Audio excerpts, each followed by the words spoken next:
coaches. Blow the whistle, ay. Blow the whistle, ay. Blow the whistle, they can't hold a flame against you. Ay. Blow the whistle, blow the whistle, ay. Blow the whistle, got the game, it ain't no issue. Yeah, blowing the whistle, I had enough with you. The championship, it is gone. Ain't listen to you, I can't give it to you, cause you don't know what I've been on. This is the Coaches Podcast. What is going on, everybody? Welcome back into the Fantasy Coaches Podcast. I thought I was frozen there for a second. Welcome into the Fantasy Coaches Podcast, everyone. I am your host, as always, guys, Coach Steve. We are in for another fantastic offseason episode today, guys. We are talking Dynasty running backs, kind of doing a evaluation of the landscape of the Dynasty running backs. We did part one last week with a bunch of rookies and free agency running backs. This week, we're going to be getting into some rising stars and just like other running backs that we obviously haven't had a chance to talk about who don't fit the category of the last episode, basically. Some aging vets, some other starters, some other players that have high value in Dynasty. So we're going to kind of get into that today. So before we get started, as always, let's introduce our staff for today. Coach, we have Coach Tyler here. What's going on, What's up, Coach Tyler? guys? What's up, guys? Super glad to be here. Let's get into it. Let's go. And of course, we have our guest today on the show, good friend of the show, Steve. What is going on, my friend? How are you? Welcome on into the show. Yeah, happy President's Day to everybody. Of course, we all celebrate it today. So happy President's Day to everybody out there. And yeah, I'm excited, man. Talking Dynasty, this is the perfect time of year to do so. So anybody that's tuning in today is going to get some good stuff. Absolutely. So like I said, we're going to get into some of these running backs here and we'll break it down. And so if you're listening live, you might want to go to our YouTube channel. Obviously, if you're not already there, I do a nice slideshow every week on our things here. So it's a nice little visualness to just hearing our voices, which I'm sure you guys all very much love. So let's get into the action here. So we're going to start with the rising stars. And it's just about, 8 players who I believe who are, had that breakout season last year or, already had somewhat of a breakout season but are very young still.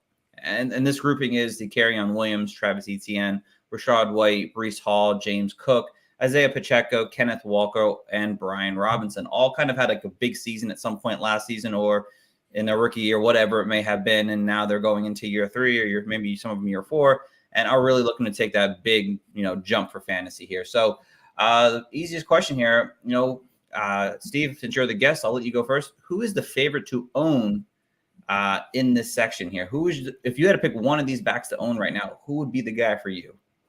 Yeah, huge advantage going first here because I get to pick Breece Hall, who I think jumps off the list. Going in the last year, I'm in a few dynasty leagues. I don't think I'm in as many as you guys. Of course, Steve, you're in one with me. I don't own Breece Hall in any dynasty league, but in every redraft league last year, I was pushing to get Breece Hall. Anyone I was helping out with drafts, I was saying get Breece Hall because it was like just in case the breakout happens. Of course, going into last season, you think Aaron Rodgers is going to be the quarterback. As soon as that Achilles tore, it was like for me, I was like, oh man, we're in trouble because we're getting Zach Wilson. Some good things happened last year for Breece Hall. He had 95 targets. I don't know how that happened without Aaron Rodgers. I thought with Rodgers, that was super realistic. But now you're going to get a presumed Aaron Rodgers season. Dalvin Cook, he was just such a non-factor. I really couldn't believe how much of they wouldn't use him because Breece Hall had to be on the field. We saw the breakaway speed. He could get it done without the receptions. But in games where he just couldn't run the ball, where that Jets offensive line was just horrible, they did give him the ball in the passing game. Trevor Siemian feeding this guy because at some point last year, it was Garrett Wilson and Breece Hall. Those are the 2 studs on the Jets. So, I'm so excited about Breece Hall moving forward. Yes, as am I. He was fantastic, especially for fantasy championships. A lot of people probably riding him in the hot hand late in the season. So, Coach Tyler, it might be a similar choice here, but who is your favorite player to own out of this group? Yeah, you did get the advantage by going first because I was definitely going to go Breece Hall if that fell to me. But outside of Breece Hall, I'd have to say Kyron Williams. A Sean McVay offense is an offense you want to buy into, especially if you have one of the key pieces there. And now we see Kyron Williams jumping up into the ranks of, Cooper Kupp, and now the surprise Puka Nacua.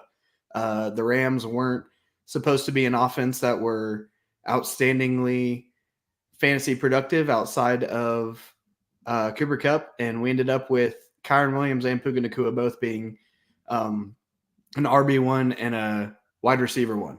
And so I feel like I'm happy to buy into Kyron Williams if I can't get Breece Hall. You just trust Sean McVay running an offense. And you do have an aging Cooper Kupp who he didn't show it a ton last year, but we saw Puka start to eat into that workload a good amount. And I think they're going to have to establish the run game. And they did it so well through Kyron this year that I couldn't imagine them really pivoting off of him for a better option. So I'd have to go. If I can't go Breece, I'm going to go Kyron. Yeah. No, Kyron's definitely another fantastic option. Obviously, a big, giant breakout season for him last year. Again, I'm probably going Breece Hall too. This question's a little repetitive in this nature, but I mean, Breece Hall is obviously the best out of this bunch here. If I had to pick someone else, just to give us someone else to talk about real quick here, it's Isaiah Pacheco. Just has been fantastic as a 7th round pick for the Kansas City Chiefs, tied to a very good offense. Again, had another season where he stepped up, had a career year. You saw more work out of the passing game for him. I believe he missed a game or two here, but for the most part, he's on the field and active every single week. And you give this guy the ball 15, 17 times a game on the ground, and he's going to get close to 100 yards almost each and every single week. And he's still on a rookie contract for another year or two. So he's someone I really do like to own in Dynasty. I think that, they're going to continue. I don't think they're going to bring in enough offensive weapons to just switch it away from the run. Jarrett McKinnon might not be there next year, which is a big passing factor which should help Isaiah Pacheco out a little bit more, giving him more of that 3-down role that, we would want from our Dynasty running back. So he's someone else that I do like to own in Dynasty right now. But buying right now, and again, all these guys are probably pretty high to buy, but, who would you be willing to buy for the right price? Maybe it's Breece Hall. Maybe you're willing to give up a couple of 1st-round picks, but maybe you're only willing to get up a 1st-round pick for maybe Isaiah Pacheco or something like that. So Tyler, who would you be buying into at the right price? At the right price, I'd definitely be buying into Breece Hall. He's one of those elite running backs that if you're in the right league, he's not being valued at that elite running back price like you'd find like a Bijan Robinson. And he's, going to produce just about what Bijan's going to do. And so I think buying into Breece Hall at the right price, especially, coming off of a season where he didn't have outstanding quarterback play behind him, but he still showed that elite ability in the receiving game and those dump offs, and also just his rushing. He's a firecracker with the ball in his hands, and, he's liable to take it 70 yards for a touchdown anytime he has it. And so I think Breece Hall, because he's sitting just outside that elite price point, I would definitely buy in while you still can before Rodgers and his, maybe healed Achilles come back. Well, I mean, I did give up 2 1st-round picks for Breece Hall, so I'm buying him pretty high on the guy already. So, but Steve, how do you feel about this question here? Who is someone you're buying into at the right price? And 2 firsts for Breece. I mean, I would definitely do it, but that is, you really have to all right, I'm committed here. And it's tough to commit to any running back. He is an exception. I do feel that way, even after coming off an ACL tear, but seeing him perform the way he did just gives you all the confidence. So I think Brian Robinson actually is the one. So I was looking at a lot of these running backs, and I figured maybe you wanted to talk about Brian Robinson, Steve, just because you have him on this list. But he is the RB 28 in Dynasty right now. So he's far and away, he's not with these other names. He actually already turned 24 this year in March. So, he's actually one of the younger players on this list. And they have the 2nd pick in the draft. So I would think they're going to get Jaden Daniels. And if not him, then it's May. So that you're coming in with a quarterback with some promise, at least. He showed the pass catching chops last year. He actually led all running backs in yards per reception at 10.4. I think that was a couple like outlier weeks that did that for him. So, I don't want to read too much into that, but he was used in the passing game enough to out snap Antonio Gibson, who we all thought would get all of those downs. Brian Robinson took some of that. So he's going to get the early downs. And if they get this quarterback, I really don't think that they, they might bring in like a veteran. And at which point you might be like, okay, man, now they're really like as a three-way timeshare. But I do think Antonio Gibson really didn't do a lot for himself last year. I'd be surprised if you get this Antonio Gibson resurgence. So in Washington, it's Brian Robinson. I would buy for cheap. You could probably, mid-second, late second for Brian Robinson right now. And you're absolutely correct, Steve. I do like Brian Robinson. So that's why he's on this rising star list. Not many people might agree with me, but you said a lot of great points about Ryan Robinson. I think if you could get away with an early second, something like that, a couple second round picks, I feel like you could easily pretty much get Brian Robinson on your team. I don't think many people are willing to give up a first. And I don't think many people expect to get a first back for Brian Robinson right now, just because he kind of had a quiet end of stretch. But that Commanders team was pretty much done on that last 4 or 5 games of the season here. They're basically just trying to stay alive there with Sam Howell and company, which very upsetting about Sam Howell. But this is a new organization that's going to play defense and run the football. They're going to, get that star quarterback on the team here that hopes to open up this offense a little bit more in a general sense here. And, Antonio Gibson's a free agent. He might not come back next year. So you're looking at Chris Rodriguez, you're looking at Brian Robinson.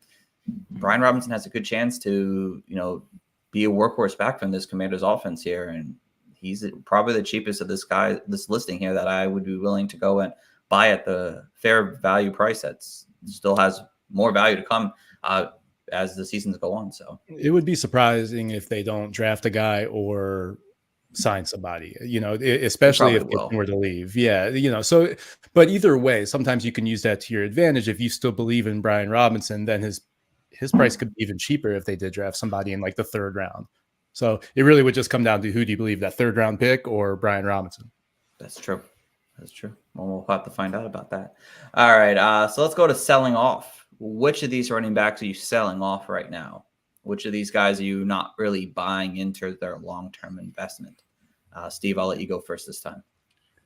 So I actually think it's Kyren Williams, and I have him in Dynasty, and I had him for dirt cheap, and then he just broke out, and I was so glad he's just on my team. And that was a team that was just loaded with receivers, no running backs, and it was just perfect. So if you're that team, maybe you need Kyren Williams for 1 more year or half a year, maybe.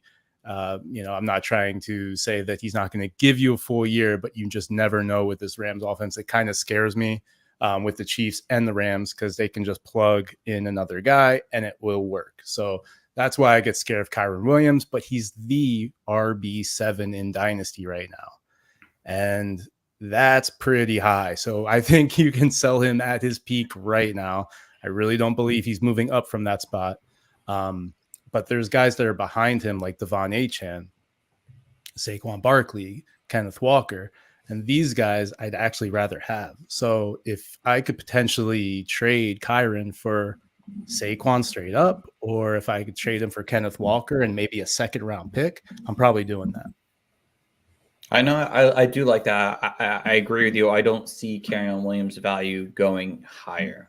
I don't see him being able to last multiple seasons moving forward, 17 games, 16 games, and being able to do that. He's shown at points already this season that he was a little, can't handle the heavy workload, even though they continue to give it to him. But I agree with you. I think it's a good time to sell high on a really great season from him. I mean, they made it work with Cam Akers. They made it work with Darrell Henderson, who they got off the street. I mean, that's scary to me. And especially Sean McVay is like the biggest troll in fantasy football. And I just don't trust him or that Rams offense.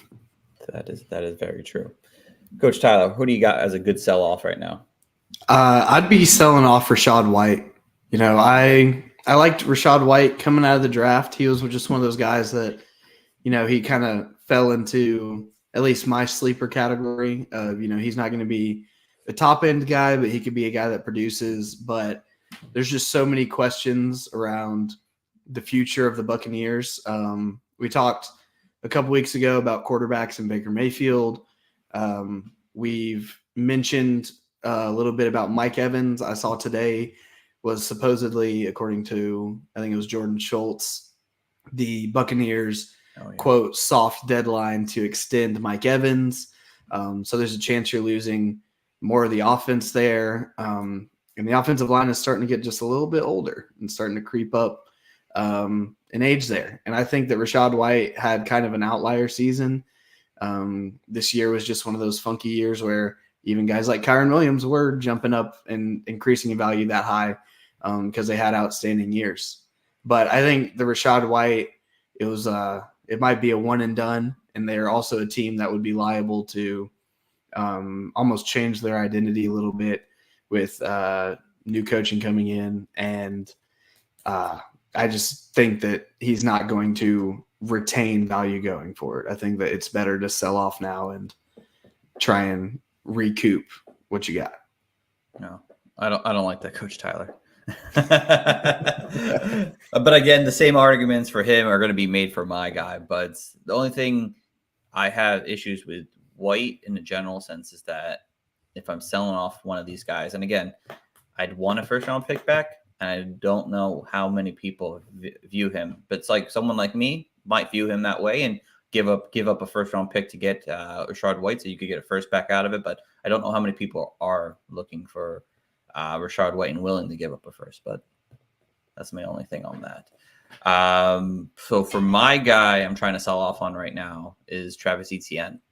Already past his third season here at this point, and I feel like his RB3 finish was a little touchdown dependent. He only averaged 3.8 yards per carry. That's also what Rachaad White was at 3.6. And with this season with Travis Etienne, it was like if he didn't score touchdowns, he didn't have good games. He only had 2 games over 100 yards this year. He had 73 targets, but it never seemed to matter about the targets and his receptions.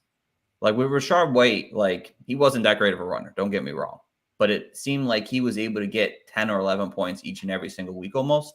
While if Travis Etienne didn't get a touchdown, like the receptions didn't matter. So him having 73 targets this past year, it just didn't seem to help his fantasy game out. And the touchdowns were a big thing. Now, say those touchdowns went to the pass attack, then he ends up with 4 or 5. He might be a high-end RB2 and not the RB1 that he finished this past season. So I think people still really like him. Obviously, he had a great year for fantasy, and I'd be looking to sell off. He's already going to his 4th season here now. He's getting close to the end of his rookie year. I know he's got another year after that, but I don't know if the Jags are going to want to give him that 5th-year option or not yet. I think this is probably the time of year where they'll probably make a decision on that, but he's someone I'm looking to sell off for riches right now if I can. So. All right, so let's get into the last question here. How many of these guys do you guys consider top 10 running backs right now? You don't have to go nuts about it, but how many of them do you consider top 10 running backs right now? So it's definitely Brees. And then, consensus would say that Travis Etienne is in that list. And then after that, it's pretty tough. I would put Kenneth Walker in the top 10. So I would say 3 at most are in the top 10 right now. I like it. Coach Tyler? Yeah, I like that number. I like, I feel like Travis Etienne's going to be in off of kind of like you were talking about getting him and selling him, just kind of the name value of Travis Etienne. And so I think, he did have a very touchdown-dependent season, but name value and a little bit of age kind of factor into him ending up top 10. Brees Hall obviously should be top 10. And then Kenneth Walker, he's just got to stay healthy to stay top 10. But I think going into the season, we've got at least those 3 solidified in the top 10, at least of Dynasty rankings. I like it. Right. I checked my Dynasty rankings. I haven't updated them this offseason yet. I have to get to doing that. But I last had Hall, Etienne, White, Pacheco, and Williams all in my top 10. So I do have some changes I need to make there. I think Kenneth Walker was 13th. Or 11th, I think. So he wasn't in my top 10. But some of these guys obviously have a long way go for us in Dynasty, and some of them are going to probably have more RB1 seasons moving forward here.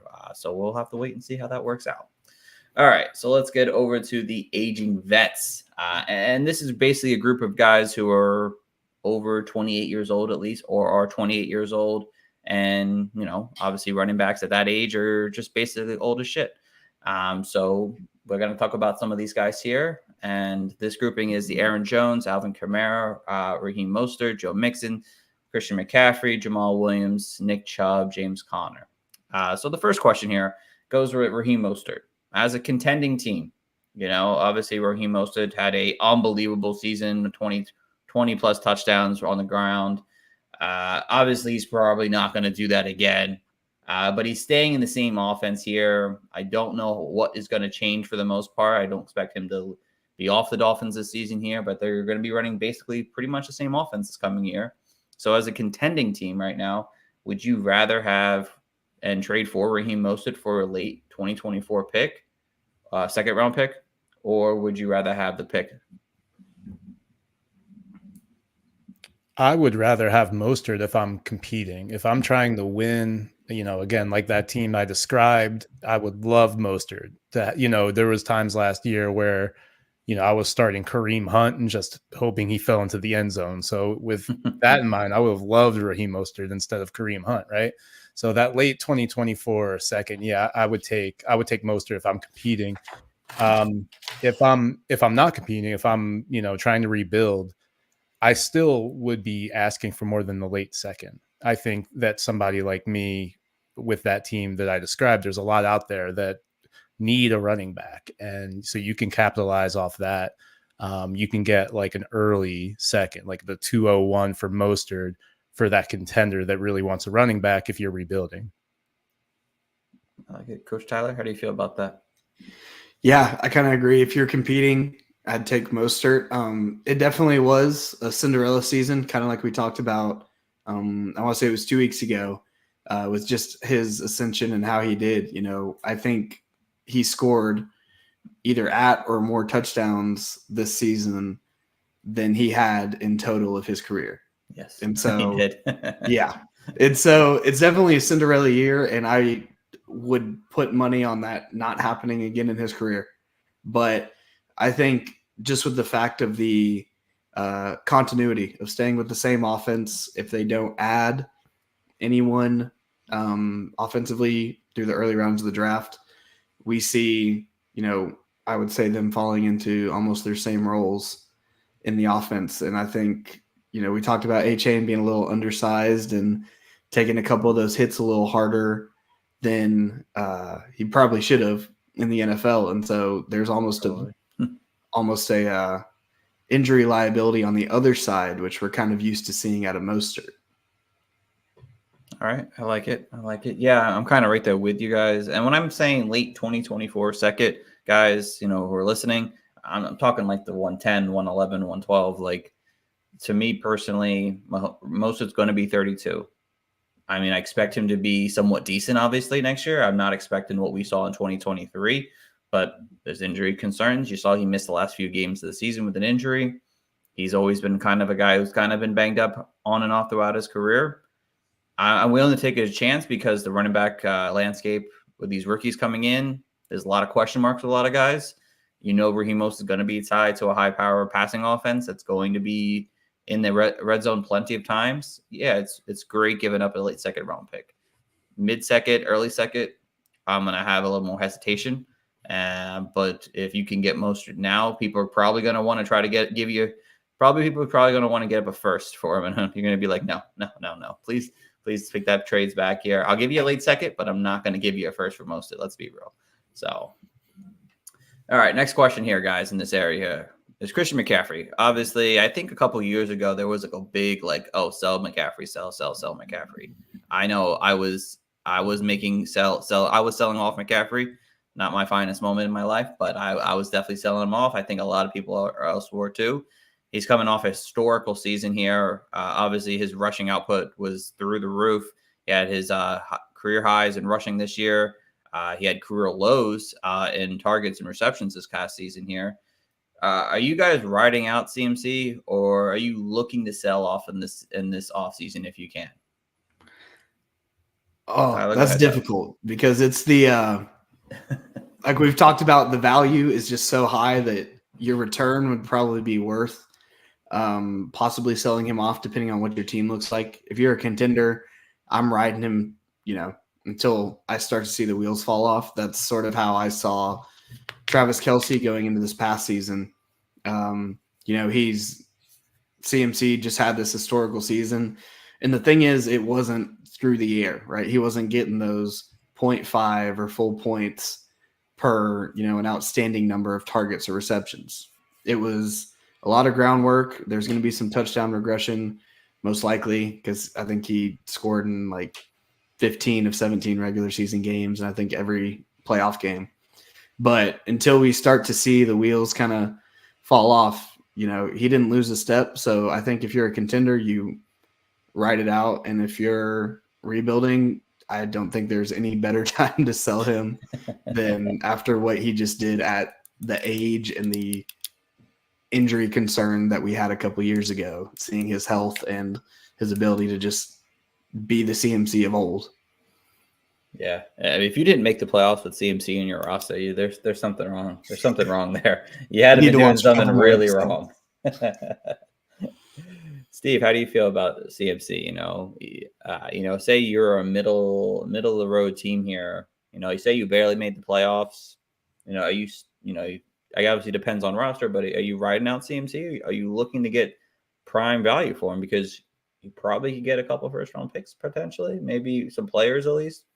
Yeah, if you're a dynasty team, like you said, that has Christian McCaffrey this past year and didn't make the playoffs, sell him, because that would, your team just needs something going on here. It's probably time for a rebuild. So I would sell him in that sense. But really, in all other cases, like your 90% other cases, you ride them out. I mean, besides, obviously injury would be the thing that would make it like, oh, okay, maybe I should have sold. Like anybody who had Nick Chubb and that injury happened, I'm sorry, but the value isn't going to be as high if you wanted to sell him then. And if you bought into him, again, I'm sorry. But you can't really, I had somebody, I do draft, I help people with their drafts in the off season, right? And that's something I'll be doing this off season. And this person was adamant that he didn't want to draft Christian McCaffrey in a redraft, right? I'm not talking about dynasty, just a redraft, because he was scared of the injury and he just really wanted to draft Nick Chubb. So you see how that can happen, right? You don't want to just rely on the injury narrative. So I wouldn't even have that in mind with CMC at this point. So yeah, in most cases, I'm riding him out. Now, let me ask you guys this quick question right now. Say you're a contending team and someone offers you Breece Hall right now. Do you take Breece Hall and just give up CMC for the value? Ooh. Straight up or straight up? Straight up, yeah. So straight up. Let's talk about some running backs and see if some of these young running backs can get CMC off your team. Yeah, Breece Hall, CMC. Yeah, and especially if you're, maybe just barely made the playoffs, maybe you can get Breece Hall, right? Yeah, I would take Breece Hall. Let me see. Let me talk some a little tougher. It's really hard because he's basically the RB3, I guess you could say to a lot of people. Jonathan Taylor? I would take McCaffrey. CMC. Okay. Let me think here. Carry-on Williams. CMC. Yeah, McCaffrey. Okay. And, I'm with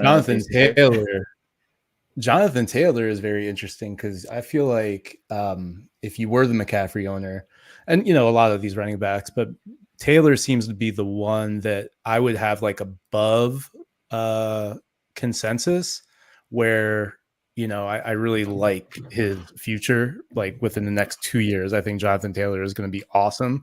Potentially you could trade McCaffrey for Taylor plus, right? Probably. Or I think that's realistic. Like probably Breece Hall would have to be straight up, but any of these other guys, you could probably get that running back plus. So that's something to think about.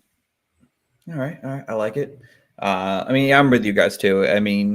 in almost every situation. As long as you think you have a truly competitive team, guys, you ride out CMC and hope for the best. Obviously, those few scenarios we kind of just brought up, if they work out for you the right way, yeah, then you sell them off. But for the most part, you kind of just have to hold on to them and expect him to hopefully have another season and a half at least of an RB1 potential. So, all right. So the rest of these aging backs, real quick here.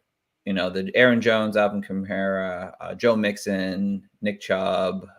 I guess you can throw Raheem Mostert in there too if you want. James Conner. Which of these guys has the best chance, you believe, to give you at least one more RB1 season? Steve, I'll let you go first on this. I think the obvious answer would have been Chubb, if not for the injury. And then now there's reports that he could be a cap casualty. And I really just kind of fear for the worst for Nick Chubb moving forward. So I believe he's the most talented by far. He would be the clear pick. But I want to give credit where credit's due to Joe Mixon. I mean, this has been my guy since the beginning. He was like the hot take poster boy for a little while there. That's kind of why the logo is orange and black. Like it was Mixon for a long time. I can't believe he's 27 now. He's an aging vet. This is ridiculous. But he's been so consistent now for the last few years, and nothing's really changing. With all these guys, there's a lot of question marks. He actually has the least amount of questions going into this year. You're probably taking away T. Higgins. It's 2 straight years with at least 64 targets for Mixon. So Burrow trusts him in the passing game. Brown, trusts him in the passing game. So that's not going away. And then he's the red zone back. So you have both of those things on lock, no matter who else they get involved. So to me, he's, the most consistent of this group. I like it. Coach Tyler? Yeah, Mixon's a guy that I always, want to say it's the year that he's finally going to stop producing, and then he just shuts me up every year, and I'm tired of it. But I'm going to go to another possible cap casualty in Alvin Kamara. I mean, if he stays there in New Orleans and nothing changes, I mean, we saw what he could do this year. Outstanding reception numbers. He was a RB1, if I'm not mistaken, and that was with coming off those first 3 games in a suspension, right? He came out and he led all running backs in receptions. I want to say, if I'm not butchering that, I want to say he led all running backs in targets. He just has such a role in that offense, and if he isn't a cap casualty, I think it's going to be the same old thing. I mean, we've constantly been seeing, it's been a year or 2 now that he's been, Kamara might be a cap casualty. Kamara might be a cap casualty. They got to move on from him, trade him, whatever it is. But if he's out on the field in a Saints uniform, he's going to get so much of that work in the receiving game that it gives him the best chance to end as the RB1. Or as a RB1. I like it. Yeah, I mean, you guys gave definitely 2 really strong examples here. Obviously, Kamara, Mixon, they both obviously were pretty. I think they were RB1s this past year. Yeah, they were. Oh, well, Mixon was. Kamara was RB14 at the end of the season, but he also missed games, obviously. So, right. But if you took his games, he was basically an RB1. There's one guy that I like that has a good chance, I think, that you could probably buy low on right now in the offseason, and that's Aaron Jones. If you guys don't remember, Aaron Jones end of season was coming off 3 straight 100-yard games. He did pretty decent in the playoffs in those Packer games. And, he dealt with injuries last year. There was a ton of injuries he was going through. The hamstring injury got him week 1, and just things never seemed to fit until late in the season. AJ Dillon is gone this year. He's a free agent. I really don't expect them to want to bring him back. He's been very inefficient as a Packer. I don't expect them to go out and spend big money on like a Saquon or Tony Pollard or Josh Jacobs. I would be pretty shocked if they were to go and do that, because they do have holes that they need to clean up on the defense. And Aaron Jones is going to be there probably with a rookie or a guy they signed cheap. And if he can stay healthy, I mean, this offense looks fantastic in Green Bay. And if they continue to air the ball out downfield, and Aaron Jones is going to be put in situations in the red zone and have a good chance to have another RB season. Again, he's 29, so the less likeliness that's there is there for sure. but you could probably buy him off for a late second right now, maybe a third in a young player, potentially. If someone's kind of just like, oh, I don't expect him to kind of bounce back, bad season last year, he's a guy that I think has a good chance to give us another one more RB1 season at least. All right, so let's go to intermission here. Obviously, some more promos we do every week, guys. Obviously, starting off with me and Coach Tyler. Obviously, we both write for Dynasty Nerds. Obviously, if you don't know the Dynasty Nerds GM, fantastic tool.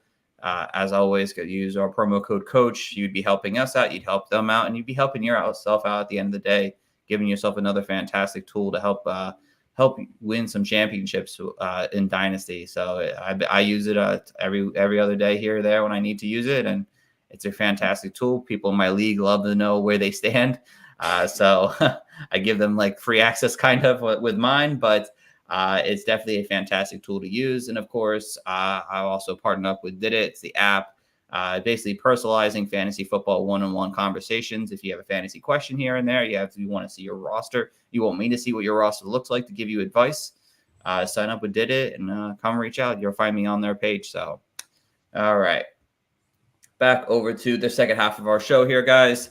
And we have the other running backs. Basically, these running backs don't fit into a category, whether they're not rookies, they're not aging vets just yet, they're not rising stars per se.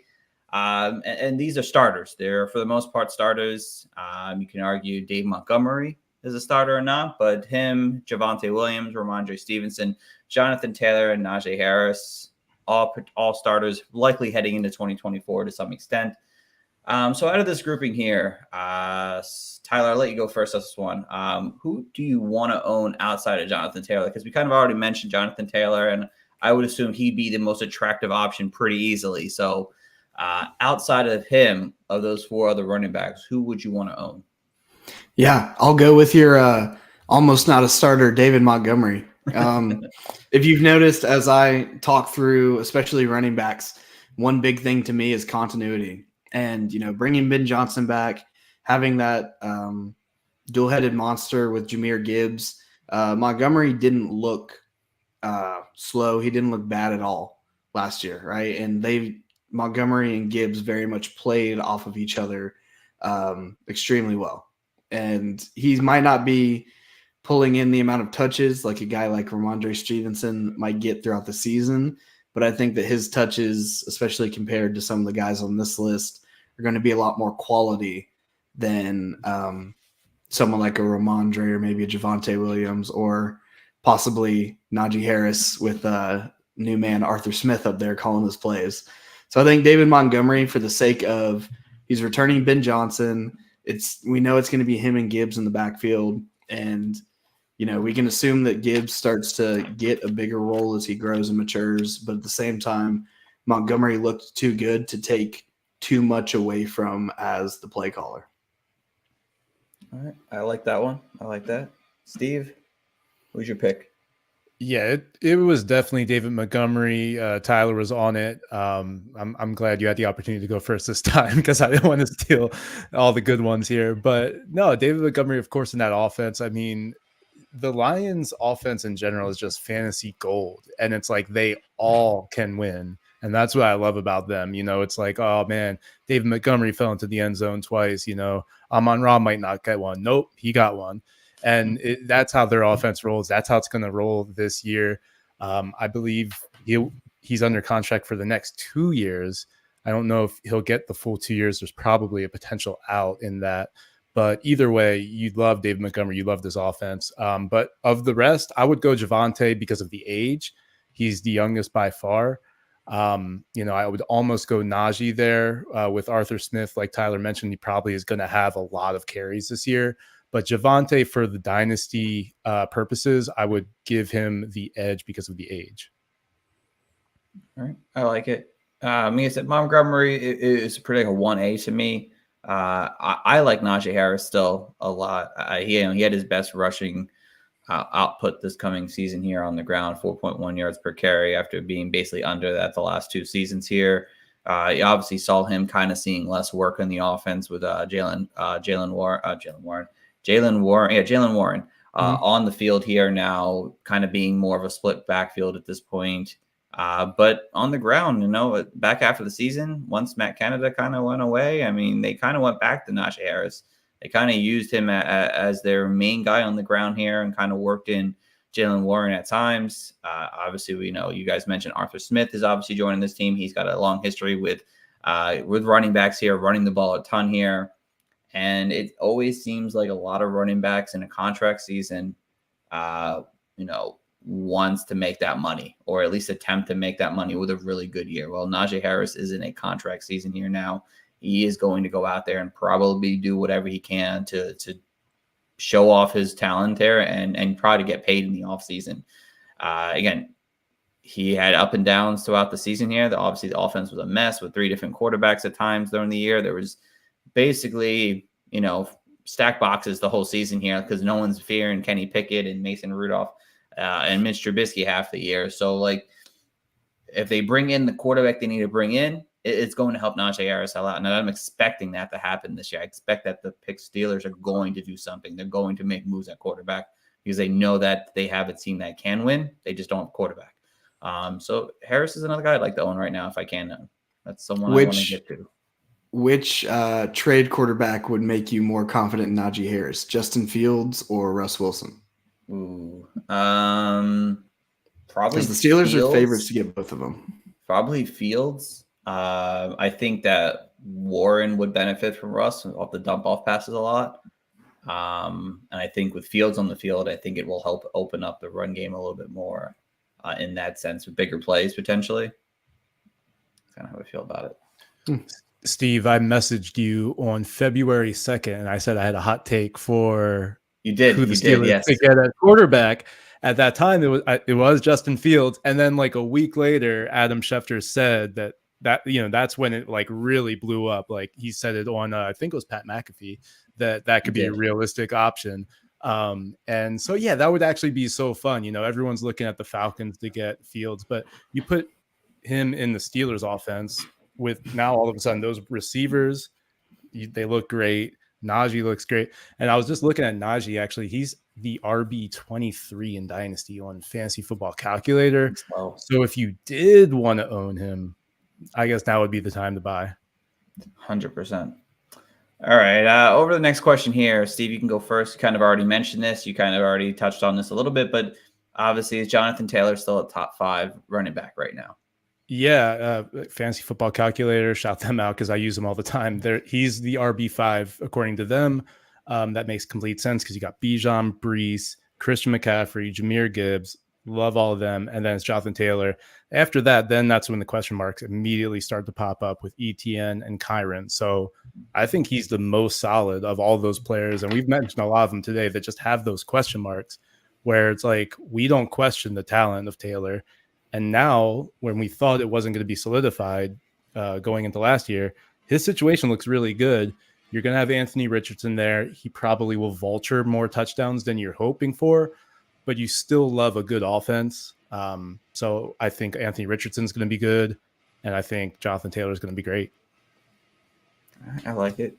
Coach Tyler, how do you feel about Taylor?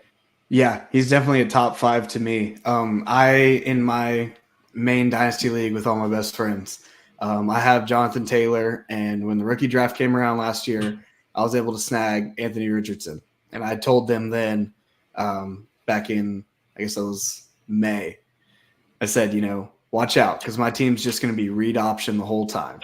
And, we didn't get to see a lot of Anthony Richardson this year just because he was kind of in and out of games. And hopefully next season and continuing forward, Shane Steichen's kind of yelled at him about taking care of his body so that we can see him more.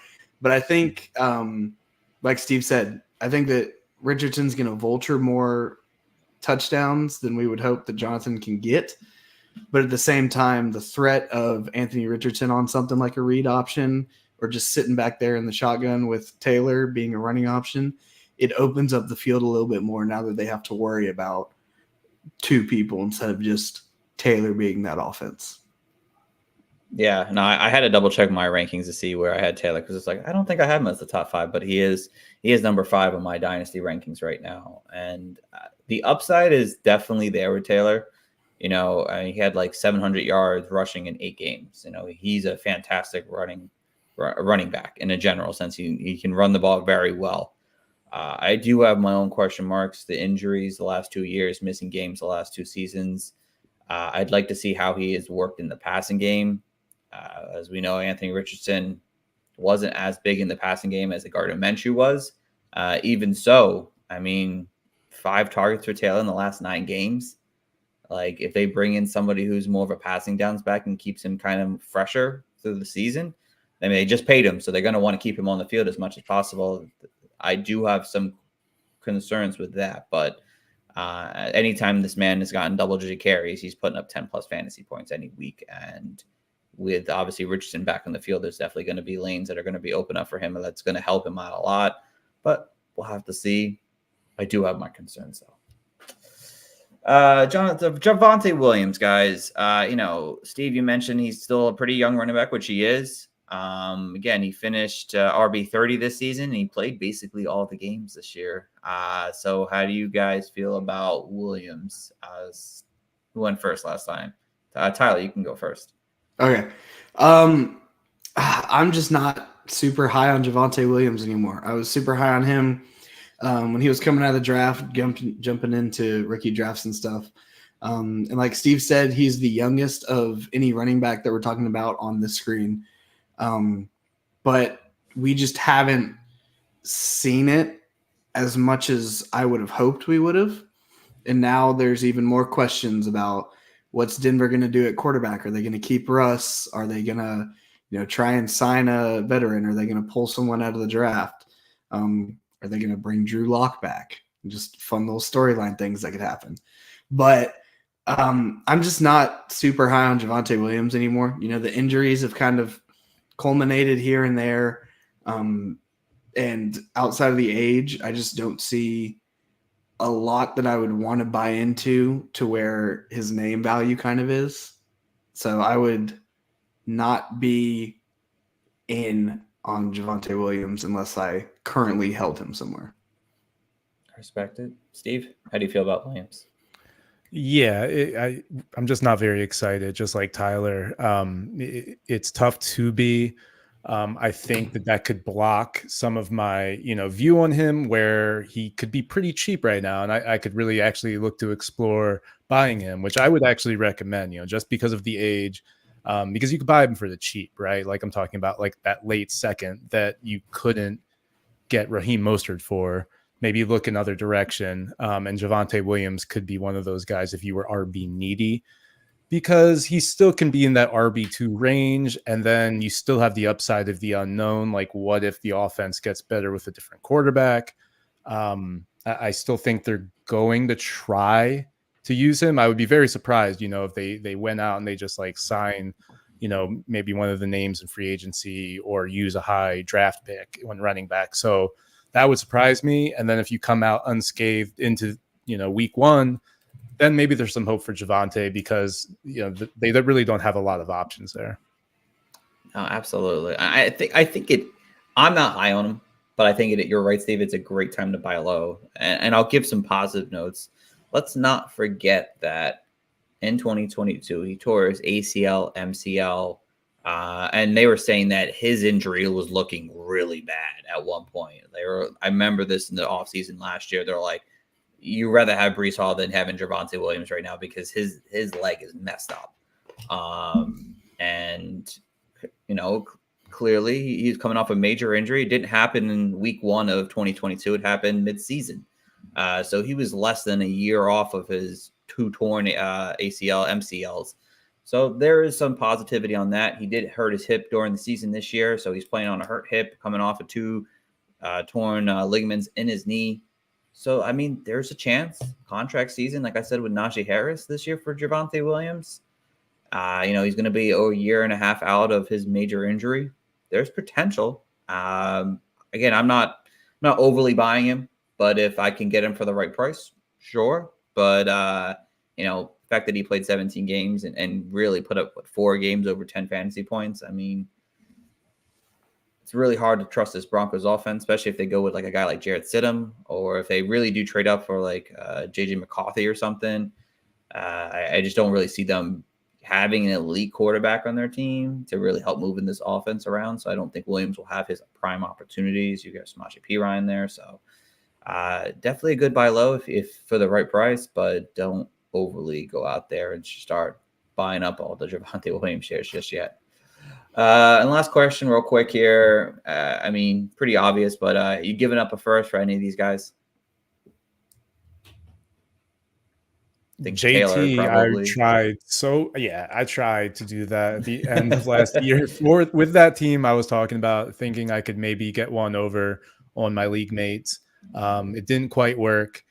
He was trying to give me Derrick Henry instead. I didn't pull the trigger, but that was kind of, a good example of, look, yeah, I'm not going to give you JT, but I'll give you Derrick Henry for that first. And then I had to really make a decision. I chose not to. But I would be trying to get, rid of that 108 for JT if I can. Yeah, I agree. Tyler? Yeah, definitely JT. Depending on how late the first is, I could possibly be talked into Monty just because, like I said, his role, we know what he's doing. But yeah, JT's like the clear-cut one that I would just give up one of those back half first for. Yeah, 1-8 back for sure. Yeah. All right, sounds great. Let's get over to the mixed starters, guys who kind of started at times last year. They're kind of mixed in, kind of. They might have their starting rollback.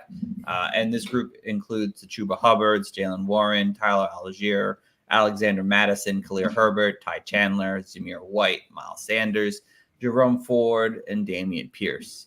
I think Devin Singletary was on the last show. So so this is that grouping here now, guys. And Steve, you can go first on this. Who is the one back to own in this grouping? Who's the one guy you want?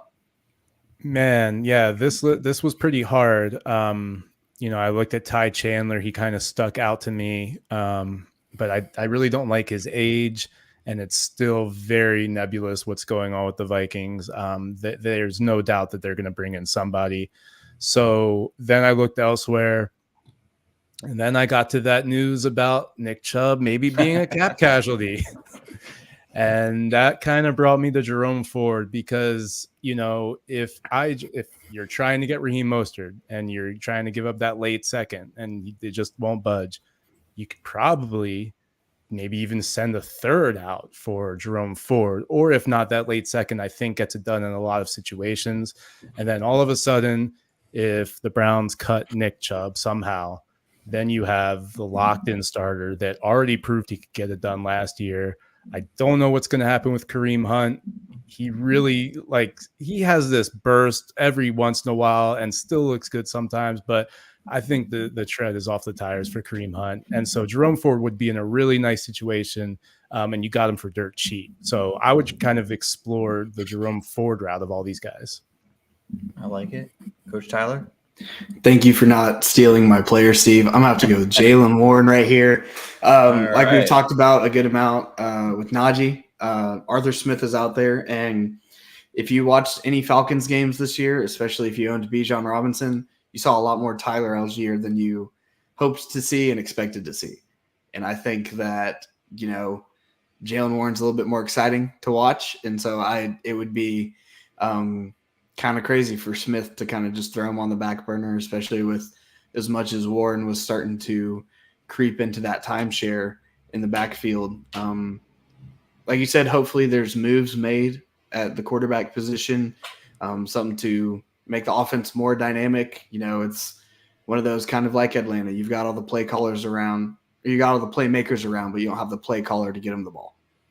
And so I think Jalen Warren, he's a guy I already have a lot of shares of, and he's a guy, once I saw the Arthur Smith news, I was kind of rolling around in those shares because I was so happy just holding on to him. So he's a guy, his price would be higher than I'd say a good amount of guys on this list, but I think that he's got, if we're not jumping into cap casualties yet, he's got the best chance to just straight up produce from what we know this second.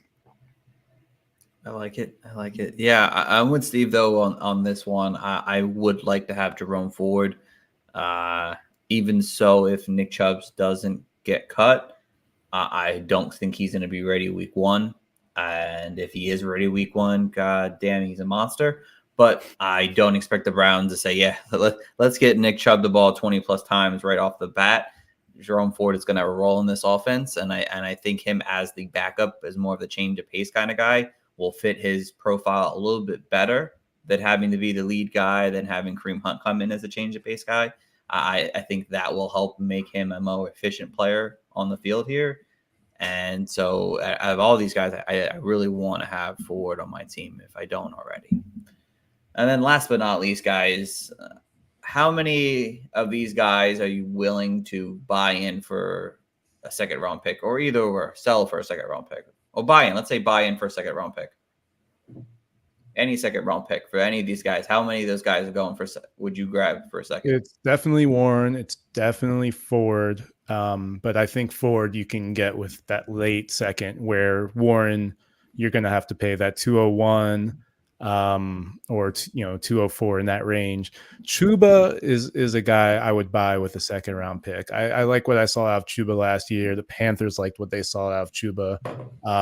I think he's going to actually have more of a role in this coming season. So I think Chuba is the next guy. Tyler, how do you feel? Anyone here? Yeah, definitely Warren, definitely Ford, possibly Chuba. One guy that caught my eye a little bit, Zamir White. Just, we went through the saga of Josh Jacobs last year.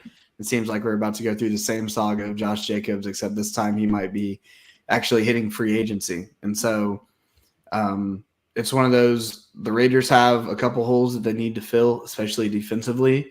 So I don't think that they would be using a high pick on a running back, or if they lost Jacobs, I don't know if they want to spend the money to bring anyone else in, with Jacobs possibly demanding one of the higher contracts of the running back market this year. So I think Zamir White, he would be like 212 or even possibly creeping into the thirds. But I think if you could cheaply get him, especially with one of those late seconds, or if you could swing a third, he'd be a guy that could increase in value. Yeah, he was the other guy that I had in there. Again, I don't fully believe he's worth a late second per se, but you might have to based on his situation right now, because we don't know what's going on. Because if you wait until after Jacob signs somewhere else, you're not getting him for a late second. You're going to have to give him up a high second, maybe even a first. We saw him dominate the end of the season last year as the starter when Jacob was out. It would be the time to take that risk, because if it pays off, you got yourself a locked-in RB2 for a late second round pick. Obviously, if it doesn't work out and you're sitting there, then you take that risk, unfortunately, there. But yeah, it's like 3 or 4 guys on this list. Everyone else is 3rd round, 4th round at this point here. I'm pretty much done with Alexander Madison. Damian Pierce, I'm pretty done with personally. I don't know what's going on with Miles Sanders, if they're going to keep him around. Ty Chandler, I do believe they're going to look for someone else in that backfield to come in, because he had a spark, but I don't think he was all that great still. Khalil Herbert can't stay healthy. Yeah. I think Roschon gets in there at some point, takes over that backfield, even though I like Herbert as a runner. But none of those other guys are worth second round picks right now. It looks like, to me, the safest might actually be Chuba. I think Warren could arguably be safer, but Chuba could actually have the most touches easily of all these players in next year. Especially if I wonder what happens if they don't cut Miles Sanders. Like, how do you not? You paid this guy all this money. How do you not give him a new chance, especially with a new organization? Right. But no, that's definitely a dark horse, because there could be some sort of Miles Sanders resurgence that we're just not seeing, because he had a disaster campaign last year. So that one would be really hard to recover from. But if he does, he should get comeback player of the year. Probably. All right. So that's going to wrap us up tonight, guys. That is our whole show tonight. 5 slides. Not too bad tonight, guys. Coach Tyler, anything you want to say before we head out tonight? Like Coach Steve said in our ad reads, go check out Dynasty Nerds. We got the Dynasty GM, and for all those getting ready for your rookie drafts in Dynasty, We've got our all 22 film room. I know we've got a lot of film editors working hard to get you as much and the most film that you could ever possibly watch. So I know it's been a big tool for me in my rookie evals, getting ready for rookie drafts coming up. So use code COACH. Trying to say that 5 times, right? Use code COACH and just prepare for your dynasty seasons. Yeah, that's also another part of it. It's all that extra stuff you get, the Nerd Herd episodes, all that fun stuff. So, and the film room's amazing. I use it too. So absolutely an amazing tool. And of course, we would like to thank our guest, Steve, for coming on tonight's show. Love having you on, Steve. If there's anything you want to say right now, man, I'll give you the floor. Yeah, thanks for having me on, man. It's always a pleasure. Just follow me at FFProfessorST3. I love to help people in the offseason get ready for their drafts. Sometimes I draft for folks that really just want to kind of be the guy just typing in the background as I draft for them. Or I'm happy to, have a phone call to talk about upcoming drafts as well. I'm happy to give my advice on Twitter at FFProfessorST3. And then, of course, once the season rolls around, guillotineleagues.com will be doing rankings for them once again. So thanks again for having me on, man. Absolutely, Steve. And thank you all for who tuned in, whether you're listening to us live on our live stream or if you're listening later on Spotify, Apple Podcasts. We really do appreciate you guys for tuning in. We love doing this. We love helping you guys win your off season so we can prepare you for another fantastic year to win championships. Again, we'll be back next Monday. Next Monday's at 8:30 show. So it's a little bit later next Monday. We're going to get into some wide receivers finally. And then eventually in the next couple of weeks, obviously, I think next weekend is the NFL Combine, and then we'll have free agency before you know it, and that's going to shake everything up. So we thank you all for listening. Tune in till next time, everyone, and have a good one. Back to back is not far-fetched. We got a couple of Clark